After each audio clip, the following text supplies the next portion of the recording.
성적이 중하위권인 아이들일수록 공통적인 특징이 있습니다. 바로 문제풀이 할 때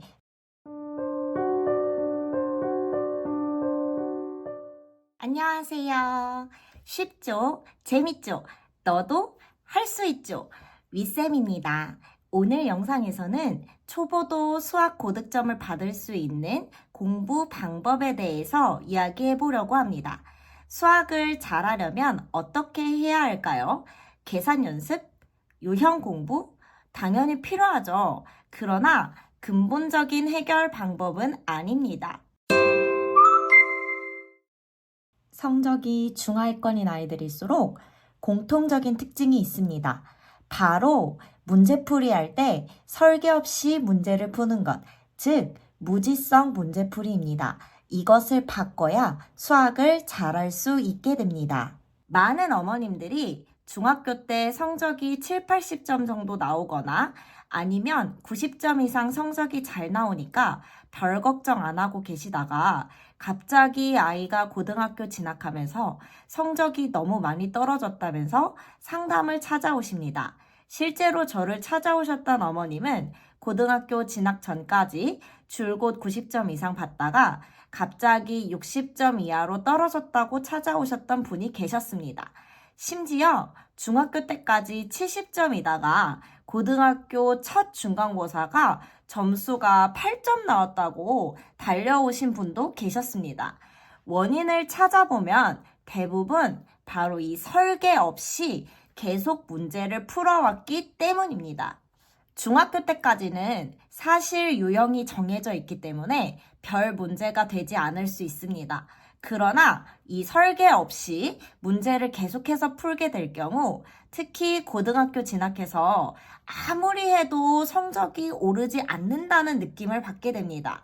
뿐만이 아니라 조금만 문제가 변형되면 바로 손도 대지 못하는 문제가 발생하게 됩니다. 그러니 중학교 때와 비교해서 난이도가 올라가는 것도 있지만 점수가 30점 이상 떨어지는 일이 발생하게 되는 것이죠. 또 상위권으로 올라서려면 내가 무엇을 모르는지 정확하게 파악하고 그 부분들을 보완해 나가야 하는데 이 내가 모르는 부분을 인지하기가 어려워지게 됩니다. 무슨 말이냐? 질문을 받아보면 선생님 저 이 문제 못 풀겠어요. 이렇게 됩니다. 즉, 이 문제를 풀지 못하는 이유를 정확하게 알기가 어려워집니다. 그래서 문제 풀이를 할 때에는 반드시 쉬운 문제부터 단계적으로 풀이 설계를 해나가는 연습이 필요합니다. 그렇다면 설계는 어떻게 하나요? 먼저 구하는 것부터 보고 역으로 조건을 분석하는 것입니다. 이것을 어떻게 하는지 예시 문제를 통해서 한번 보도록 할게요. 오늘 두 가지 예시 문제를 준비했는데요. 첫 번째는 중학교 3학년 중간고사 기출문제입니다. 이 첫 번째 보기는 학교 시험 문제의 단골 손님으로 보통 1번 문제로 나오는 쉬운 문제인데 이상하게 잘 틀리는 문제입니다. 지금부터 이 문제를 틀리는 이유에 대해서 이야기해 보려고 합니다. 교과서 제일 앞에 A의 제곱근을 식으로 표현하는 것을 기본 개념으로 배웁니다. 그래서 보통 이 루트 49의 제곱근을 구해라 라고 물어보는 앞의 문제와 다르게 49의 제곱근을 구해라 라고 하면 그 문제는 이렇게 플러스 마이너스 7이라고 다들 잘 풀어냅니다. 그런데 이 앞에 있었던 문제처럼 루트 49의 제곱근을 구하라고 하면 이상하게 많은 아이들이 틀려버립니다. 대부분의 아이들이 자기들이 실수했다고 생각하지만 실제로 틀린 이유는 다른 곳에 있습니다. 왜일까요? 이 A인 루트 49를 먼저 간단하게 하고 풀자라는 생각이 정리되어 있지 않기 때문입니다. 이것을 기본 개념을 배울 때부터 정리해야 이렇게 49의 제곱근과 같은 답을 써버리는 대참사를 막을 수가 있습니다. 또 다른 예를 한번 들어볼게요. 앞에 문제에서 양수의 제곱근이 항상 2개이니? 라고 이 개수에 대한 것을 물었습니다. 그런데 여기에서 무지성으로 푸는 아이들은 이 개수를 직접 구하려고 합니다.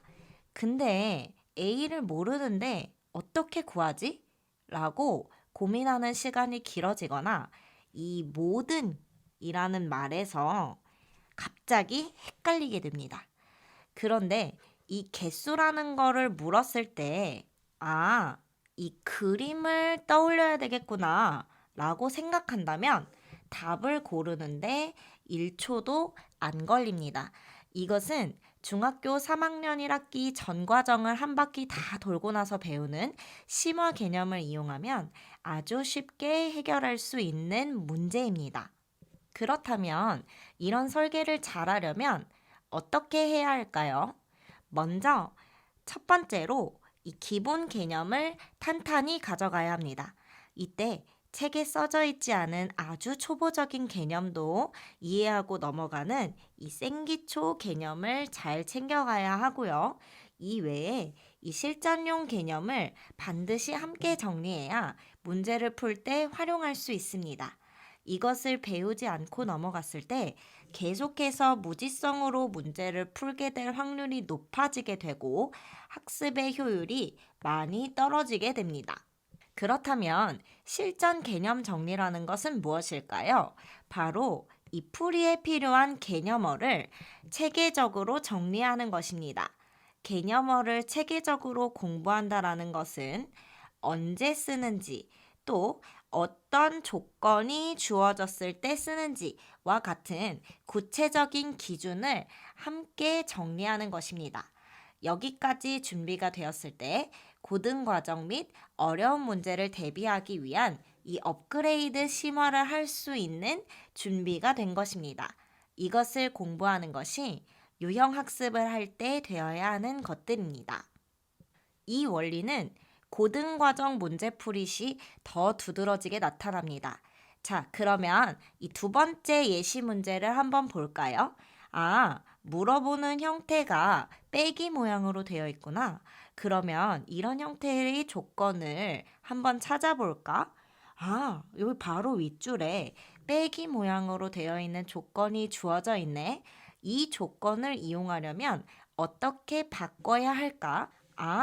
이런 부등호의 해를 이용해서 역으로 식을 구하는 것을 써먹어 봐야 되겠구나. 근데 여기에서 이 부호가 달라짐에 따라 답이 달라질 수 있으니까 조심해야지. 이런 식으로 전략을 짜고 기본 개념과 실전 개념을 떠올려서 문제를 해결하는 것입니다. 이 기본 개념이 뭐예요? 아까 빼기 모양으로 되어 있는 식을 보고 이것을 이용해서 내가 거꾸로 식을 세워봐야겠구나. 이게 기본 개념. 그리고 이 부등호 방향을 보고 A가 양수인지 음수인지 반드시 주의해서 확인하자. 이것이 바로 실전 개념이에요. 이 기본 개념과 실전 개념을 떠올려서 문제를 해결하게 되면 빠르게 답을 구할 수가 있게 됩니다. 이런 연습이 잘 된다면 아주 어려운 몇 가지의 문제를 제외하고는 빠른 속도로 문제를 해결하는 것이 가능해지고 결국 그래서 수학 고득점이 가능하게 되는 것입니다. 다음 영상에서는 시중에 나와 있는 수학 문제집으로 어떻게 공부하면 이 실전용 개념을 구체적으로 학습할 수 있을지 그 방법을 소개하는 영상을 한번 준비해 보도록 할게요. 그럼 우리 다음 영상에서 다시 만나요.